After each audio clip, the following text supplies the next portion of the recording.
Hello and welcome back to the English Shooting live stream. Thank you very much everyone for joining and waiting. Some of you have been waiting a couple of weeks, sorry about that. But for those that are new, thank you very much for stopping by. This is of course interactive, there is a chat box, so any conversations you want to spark, any questions you want to ask, any topics you want to bring up, whether that's from gun advice to laws to whatever, just get involved, use that chat box and have your opinions heard. Again, we're all about sort of freedom of speech and having everybody's opinions heard, whether you agree or disagree, whether you think you've got something to add or not.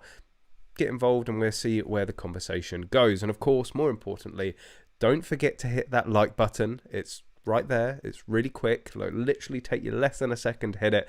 And also, if you're not already, make sure you're subscribed. Both make a huge difference to the channel in growing and reaching new people out there. We're all about growing the sport and getting more people pulling triggers. So your help is always appreciated. But I hope you've had a couple of weeks. Apologies for last week. We were up in Wales, and it's always, I've tried saying, oh, I'm going to hold a live stream in an Airbnb until we get there and the Wi-Fi is shit and we can't do it. As it turned out, the Wi-Fi was brilliant, so we probably could have run it. But yeah, we were off there shooting the Welsh IPSC Level 3 Shotgun Championships, an absolutely incredible match. We're going to be talking a little bit about that later, and I'll certainly be plugging the Level 3 mini rifle that they're going to be holding there later this year as well, but we'll talk about that again a bit later. We're also going to be talking about another match that I managed to attend within the previous 2 weeks, which was a club match up in Yevley. They are doing some incredible stuff up there, but more importantly for me, that was the first time running the Magload Battle Arms Ambi, which has been fully kitted and mag-loaded and ready to go, and is going to be the competition gun that I'm going to be using going forward. So I'm not going to be sharing with Connors anymore, which has a few benefits, and we'll be talking all about that as well.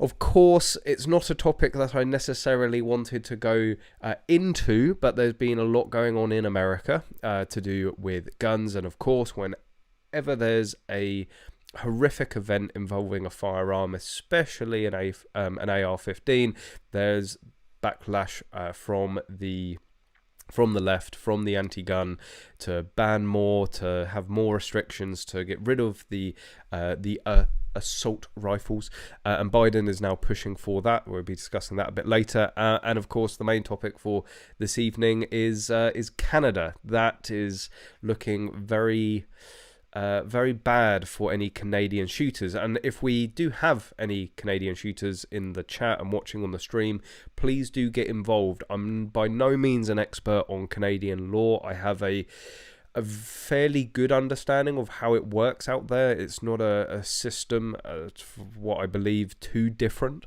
to the UK in terms of applying for firearms, although there is I believe a tiered system in there, depending on what you want, depending, is what level you have to go for.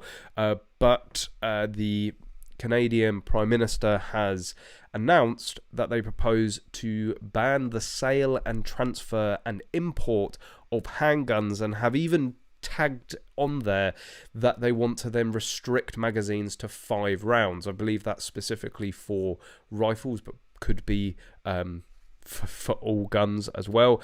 And it's just so typical. There's a mass tragedy, not even in their country, and yet the politicians, the cog starts whirring. They can never let a mass shooting go to waste, can they? It's like as soon as they have some sort of justification to get on that bandwagon, they absolutely jump on it and milk it. And it's just so sad. Like, it's just every single time something like this happens, not just in America, but even in Canada, we had obviously the guy that impersonated a police officer and I think killed 22 people. We've had things all over the world.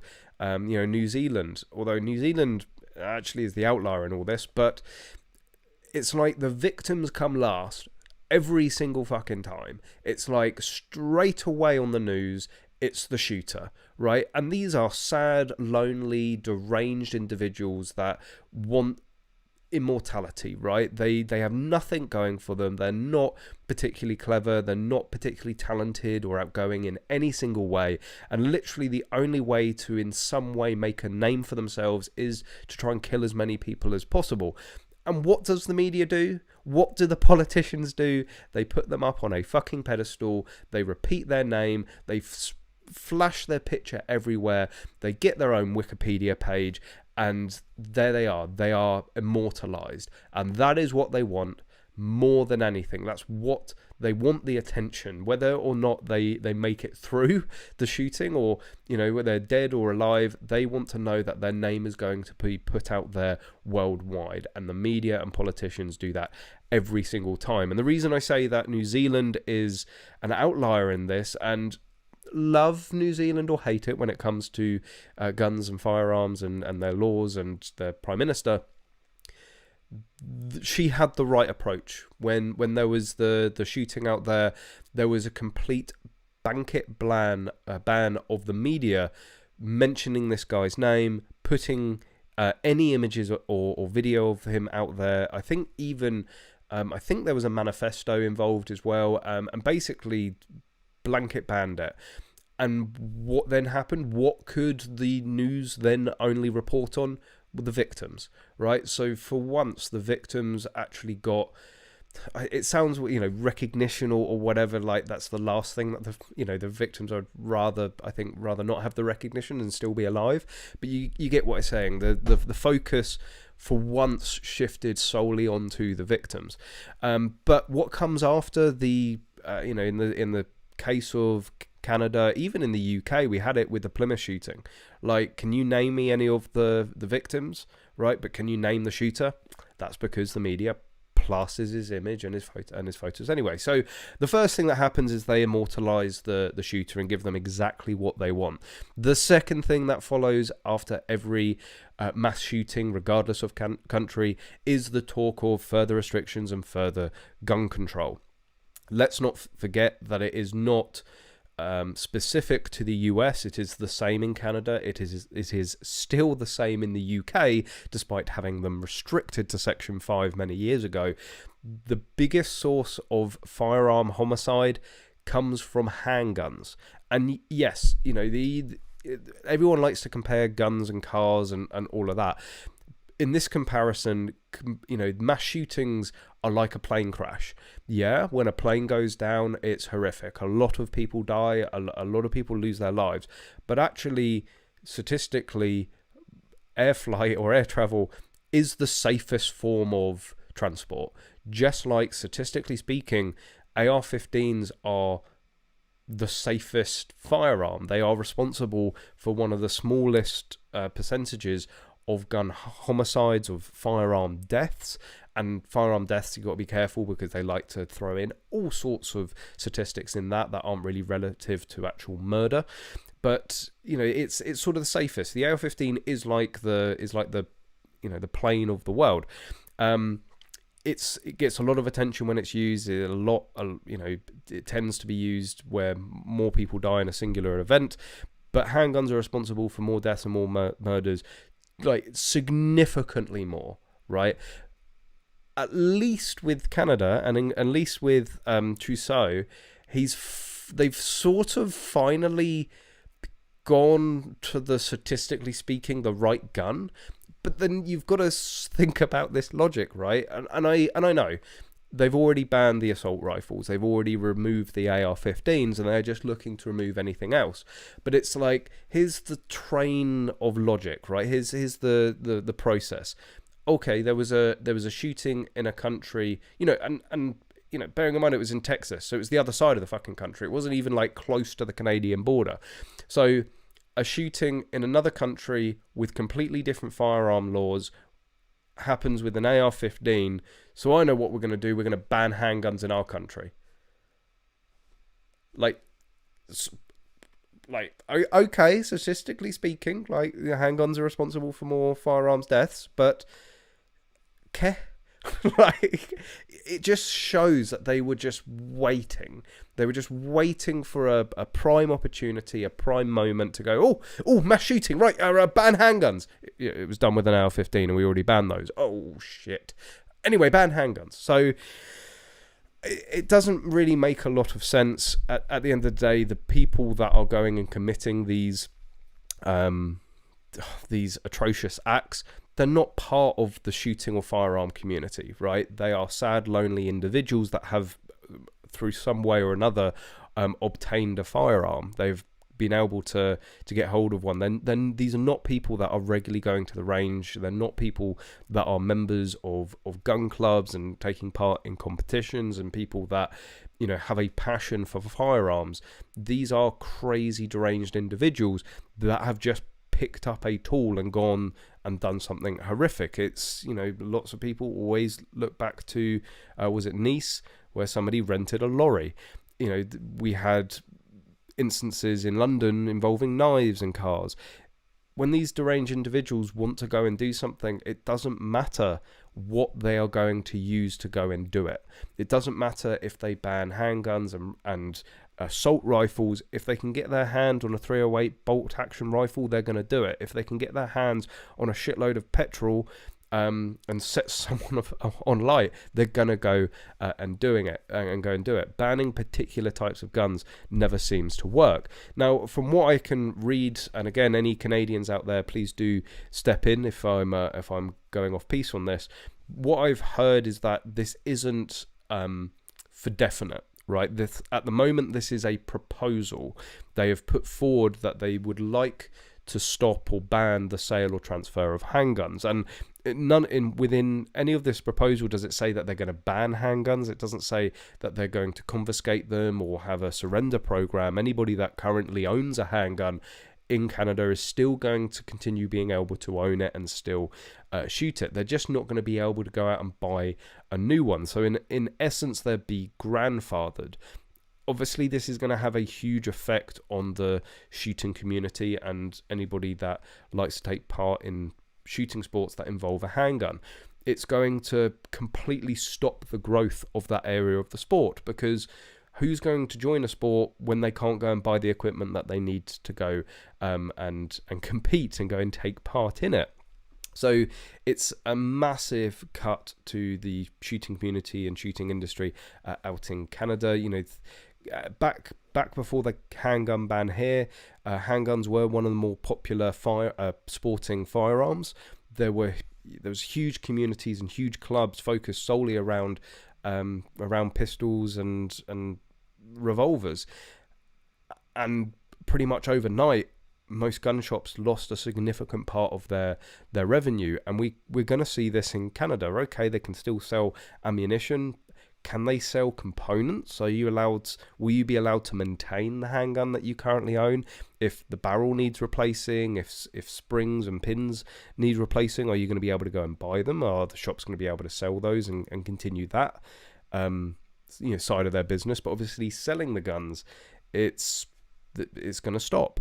The only silver lining and sort of slither of hope is that I know, maybe not to the extent of America, but I know that Canadian gun owners have fought things quite well in the past, can be quite organised, and sort of can stand together very well against these things. So if this is just at the proposal stage at the moment, and it's got to go through various trinkets of the law process, there is a chance that they're going to be able to stop it. I think the best argument is, well, why are you doing this now? Okay, there was a shooting in the US, but that was with an AR-15, which you've already banned. So why are you doing this now? It just absolutely, again, smacks of, it's just opportunistic, making use of a tragedy, capitalizing on it in some way. And it's very clear that it's not about public safety. It's not about making a safer country. It's purely about this idealistic view of reducing firearms ownership, stopping shooting sports, stopping firearms ownership in totality. And I just can't. It's just so blatant. And the video, I don't know if you've seen the announcement from Trudeau. Like, the smug get, like, he just looks so smug as he's saying it. You can't. It's almost like holding back a smile. I don't know if you can hear it. Obviously, he's like, guns are bad, fam. Gonna take them away. Well, no, they're not. We're just gonna stop selling them. And there's like multiple points through this video where he pauses because he's waiting for an applause, right?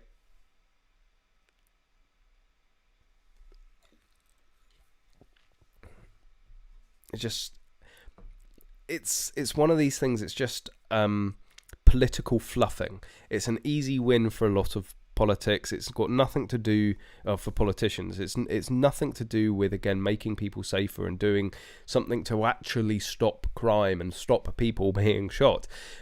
It's purely just fluffing themselves up. It's about being seen to be doing something and, you know, giving themselves that bow or ribbon to say, well, look what I did. Because a lot of people that are on the fence about guns, you know, are easily swayed that they're bad and that, you know, they're not against banning them. So when a politician comes up and go, yeah, we're going to make the world a safer place and ban some guns, most people are like, okay, yeah, you did a good job there.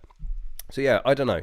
Let me know what you guys think about this, where you think it's going. Again, any Canadians in the chat, even if you're watching this afterwards, please use the comment section. If you're not watching this live, use the comment section and chip in. I do really have a big interest in following what's going on across the world, because either we see things come from abroad into our country, or we can even see sometimes go from our country to others. So there can be a lot of synergies, and understanding what's going on worldwide can help us here in some ways to sort of see where the overarching political agenda is, which is, you know, remove all the guns.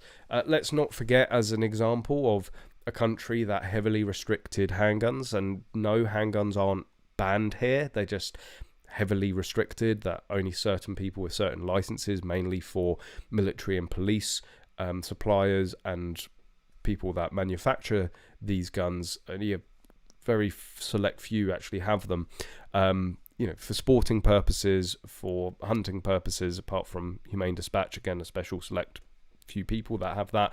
You know, handguns are effectively prohibited for those uses.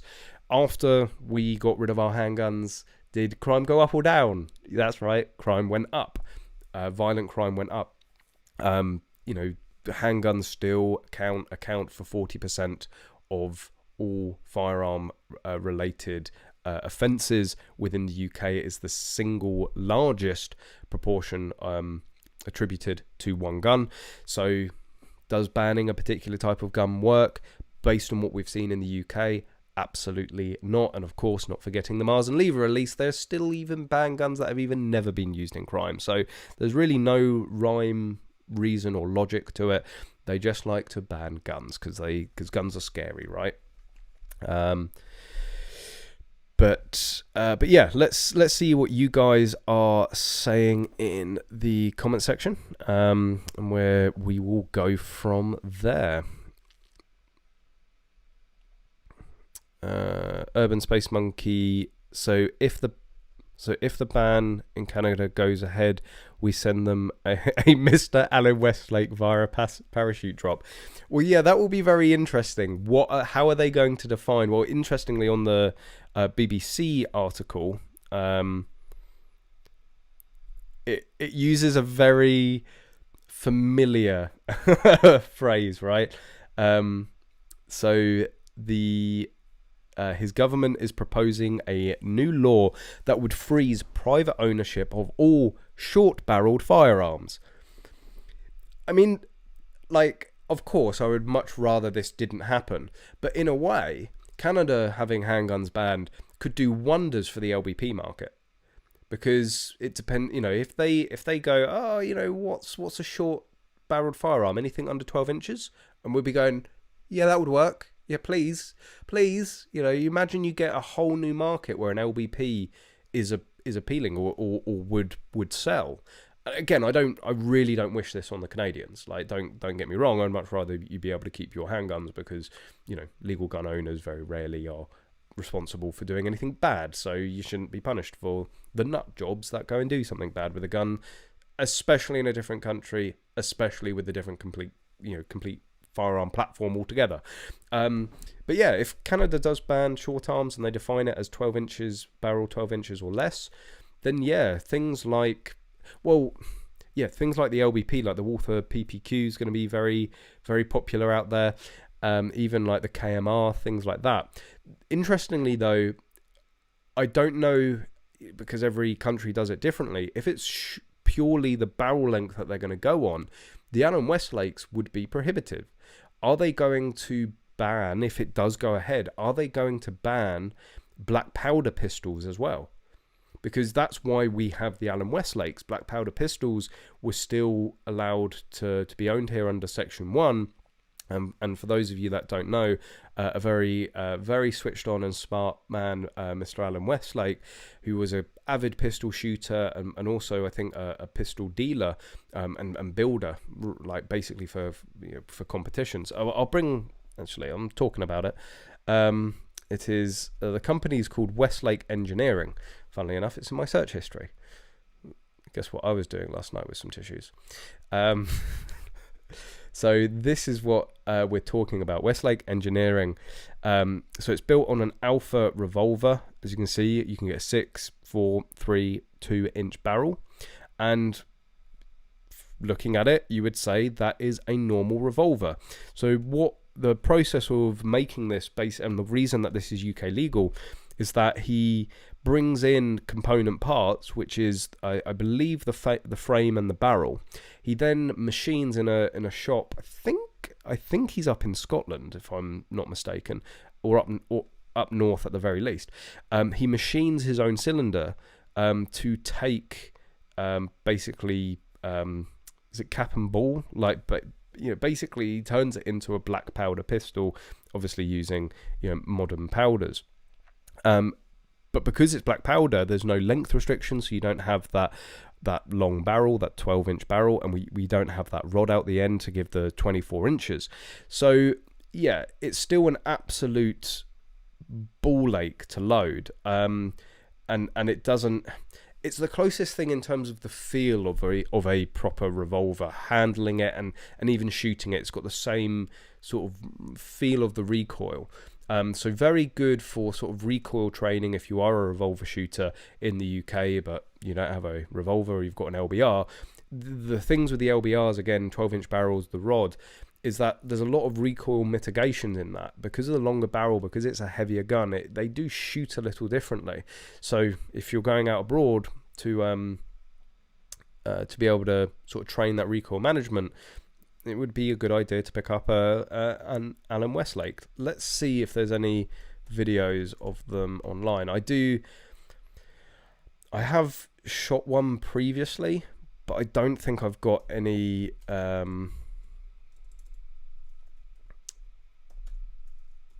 videos of them. I really need to. Well, it's what I've actually applied for. On my certificate. I really want to own one. I really want to shoot one, do some gallery shooting with it. So here's a nice video courtesy of Precision Gunner UK. So let's just bring this up. So again, that's one of the Alpha Allen Westlakes. Oh, he's given it a good rub. I don't think you should be filming that, to be fair. And you can start to see, well, with this one, it's quite obvious that the cylinder doesn't match the barrel. And this is the other thing, is the cylinders obviously come out so that you can load them.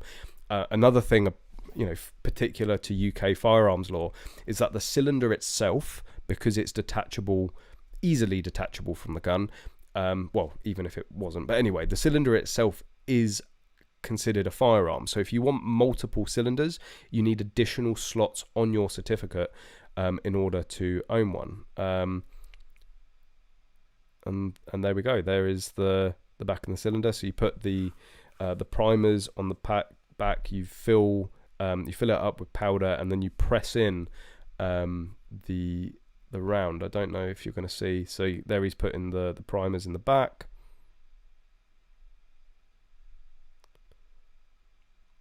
I really want to show him pressing in the rounds, and it doesn't look like he's going to give us that.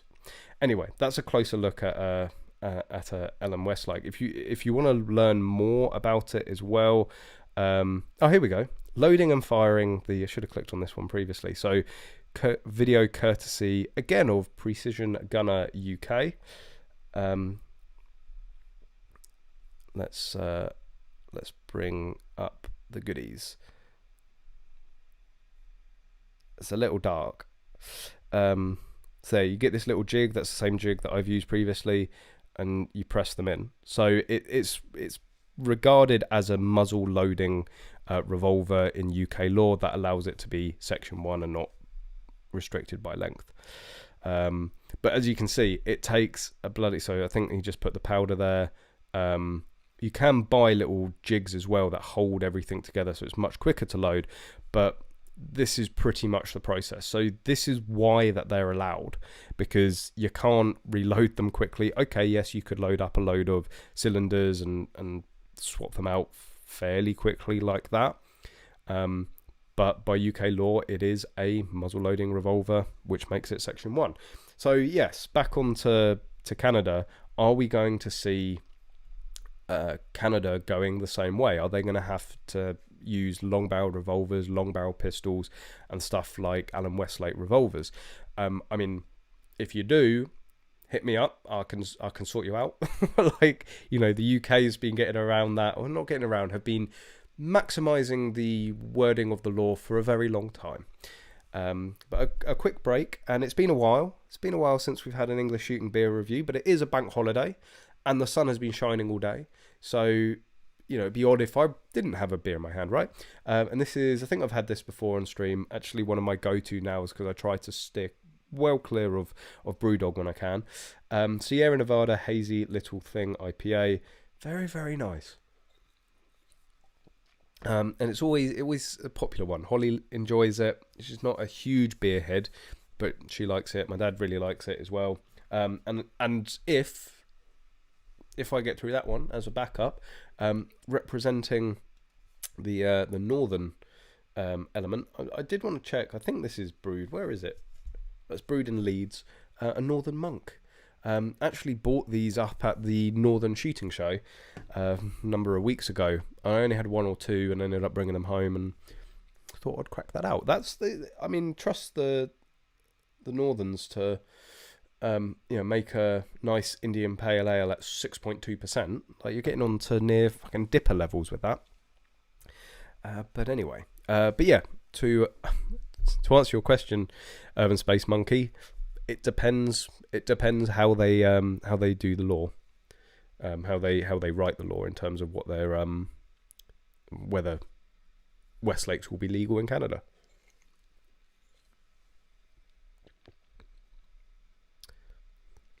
You need some makeup as the lighting is making you look ghostly. Well, thank you, Daniel. Lighting, like, everyone thinks we're making a video. Like, putting the camera on is the fucking easy bit, right? Lighting and audio, seriously, the hardest two elements. I don't know. I could turn the hue. Let's see. The problem is, like, it looks fine here. Like, going into the computer, it looks perfect, and then either OBS or YouTube just shits all over it and makes it look ghastly. But anyway, if I turn the lighting down, I won't look ghostly, but it'll probably be too dark. I can't win.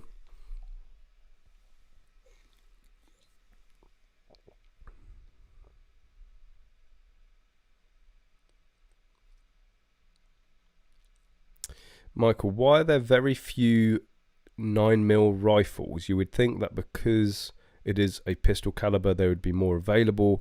There must be loads of reloading items collecting dust. I don't know in what context you're saying that, but PCC, so pistol caliber carbine division in IPSC, and also within the likes of 3Gun, is getting very, very popular. 9mm AR-15 rifles are becoming very, very popular indeed. There's a big growing community around them. They're effectively the big boy version of mini rifle. Now, technically, the big boy version of mini rifle is a 223 AR-15. For those of you that don't know, mini rifle is 2.2 rimfire or a 22. So we use the CMMG conversion kits for a Smith & Wesson 1522, but an AR-15 in 2.2 for or 22 within IPSC, and it's a derivative of full bore rifle shooting within IPSC because we can't own full bore semi-automatic rifles.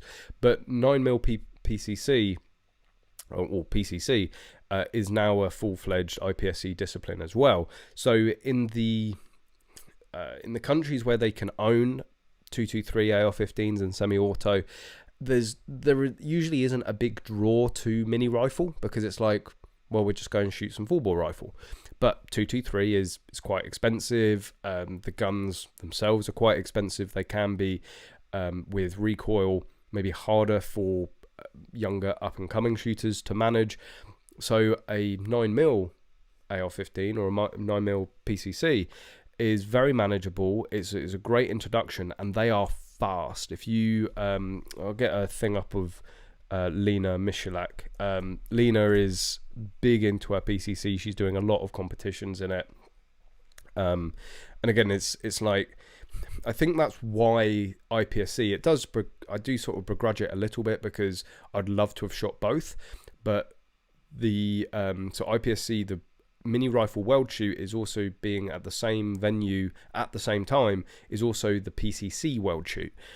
And I think their rationale is, well, the people that don't want to shoot 223 but can own it in their countries will shoot PCC, and those that can't own a 223 rifle in semi-auto, they shoot mini rifle. But there's some logic to that. Michalak PCC. I don't want any sort of arty-farty fucking product videos. I just want to see her run a stage. That's like literally, no. Oh, go on. No. Right, anyway, let's have another look. PCC Nationals. There we go. It might not be Lena, but oh, maybe that was. But it is silly fast. The guns are much lighter. Obviously, there's less recoil, and 9mm cheaper, so you shoot more. The guns, whilst they are fairly like AR platform based, there are some differences. Obviously, mainly the magwell. But if you looked at it at a glance, you'd be saying, yeah, that's an AR-15. Oh, that's Lena there. But you watch it, and it's like she could be shooting a mini rifle. You couldn't. It's hard to tell. There's like, again, very little recoil. The speed of shooting as well. So anyway, oh no, I didn't put the video on. I did that last week. Right, let's try that again. This is PCC. I forgot to press the transfer button on you. I blame the hazy little thing personally. Anyway, PCC, much lighter gun, very AR-15-esque, and very fast stages.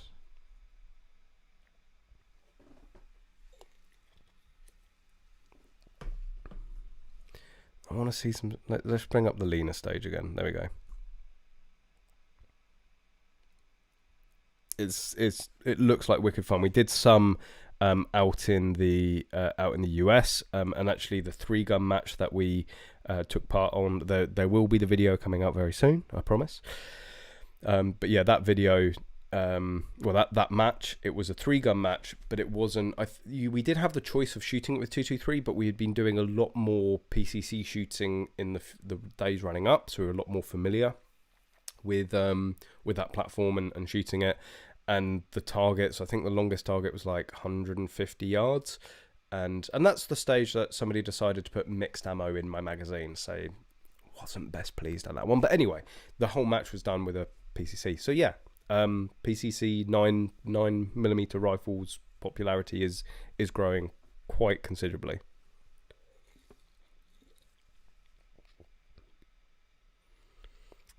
Your mum. I heard a few years ago that Farage wanted to campaign to unban short arms pistols in the UK and reduce the license to Section 1. That's absolutely true. The UKIP, I think it was even in their manifesto, but Farage, it was a topic that he never shied away from, and it actually came up a number of times. More famously, there was, I think he was on a radio radio show, and guns came up, and Farage was like, but I think they expected him to sort of, nobody, to be fair, like nobody expects Farage to toe a normal line, but they sort of brought guns up and expected him to use it as his politician's moment to go, guns are bad, we should be banning all the guns. And Farage was like, nah, I'd bring handguns back. Because, Farage actually, whether you love him or hate him, is fairly logical. And he looks at the statistics. Wait, we banned them, crime went up, crime is still, gun crime is still far higher than it ever was. So why did we ban them? Why do we continue to shit on an entire sport and an entire industry? Why don't we bring them back? There's actually very little argument against bringing them back. So yes, he did. Max, when would you suggest chasing a firearm application? After the 10-week mark or longer, and best way to go about it? Thanks. So this is something that I'm toying with at the moment. So I assume when you say chasing a firearms application, you've submitted your application and you're waiting for the call for your interview. So at that stage, really the best thing to do is to go onto the website and see if your local firearms licensing department has a service, what do they call it? Basically like a service aim, which is, they say, like, we aim to complete applications within 3 months, right? Now, bearing in mind that, there's a bit like, how long's a piece of string? Because if they say, complete an application within 3 months, I would say that after 2 months and you haven't heard anything, well, between the interview and actually issuing the certificate is usually at least a month, again, depending on what county you're in and all of that. So yeah, if you've heard nothing from them, I think 10 weeks, you're talking 2.5 months at this point. If you've not heard anything from them, service deliverables, is that what it's called? Anyway, normally it's 3 months or 12 weeks. I think most firearms licensing departments quote. So let's say 12 weeks. Well, you're 10 weeks and you've still not heard anything. I think that's more than justified to phone up and go, oh, can I just check that you've got my application? And that's also how I would I'd approach it. It depends on how contactable your firearms licensing department is. Like, I believe Hampshire, unless they've changed it. No. Hampshire Firearms Department. Let's see what Hampshire currently says. Contact. I'm fine with cookies, go away. Let's bring this on here. Contact the firearms licensing team. Simply make a general inquiry. You can use this online form. I've never actually done this before. First name. What would you like to... Okay, so there was a time where you could... well, that's fucking useful, isn't it? Let's go firearms. There was a time where they had a contact. There used to be a time where they had the whole team. They had phone numbers, like literally the FEO's phone numbers on there about firearms licensing. Yeah, you could it listed all the FEOs, all the team members. You really had a good insight of who was running the department, what they were doing, who were the FEOs, and more importantly, how to get hold of them. And then they sort of removed that, and there was still a number for a while. Oh, there we go. If you have any further questions about firearm certificate, call that number. Is that just gonna? Nope, definitely don't want to call them now live on stream. That's not going to go well. It's gonna go very well or very badly, isn't it? But basically, as far as I'm aware, they have very funny opening hours. And it was like, last time I checked, you could only phone them between like 10 and 12 on a Tuesday and Thursday. So my point is, first of all, I would do it in writing. I think it's always very good when dealing with firearms and firearms licensing departments, put it in writing, so that you have a history, that you can document it. And I would take the line of, hey, I put in my application 10 weeks ago. I just wanted to firstly confirm that you've received it and everything, so far is good. And also, do you have a rough idea? I know it can be hard to sort of pinpoint, but just a rough idea of when I can expect a call from the FEO to arrange the interview. Just something like that. Because that's really all you want to know. You want to confirm that they've got it and it's not been lost or whatever, or there's something missing from the application that they haven't told you about, and it's just sitting there and you're unknowingly waiting. And you also want to find out when it's likely, they're genuine questions. I wouldn't be afraid or worried about posing those questions to them. At the end of the day, you are paying for a service, and they can't get shitty at you for asking when that service is going to be complete. So yeah, can you confirm that you're in receipt of it, and if there are any issues that may be holding it up, and also when, roughly how long until I can expect a phone call. Get it in email. Hopefully they'll email you back. If you don't get a response within a few working days of the email, then I would give them a call, and then say, look, I've sent you an email, haven't had a response, please can you and ask the questions again, either respond to in writing or tell me on the phone. That's how I would approach it. But yeah, at the 10-week mark, I really don't think there's any harm. I think you're quite justified in asking, and the reason I say that I'm in the same boat is that it's getting on to a month since my interview, and my FEO told me that it would take a month or two to go through the firearms licensing management team. So I know it would be at least a month, and I am tempted myself to phone up or drop an email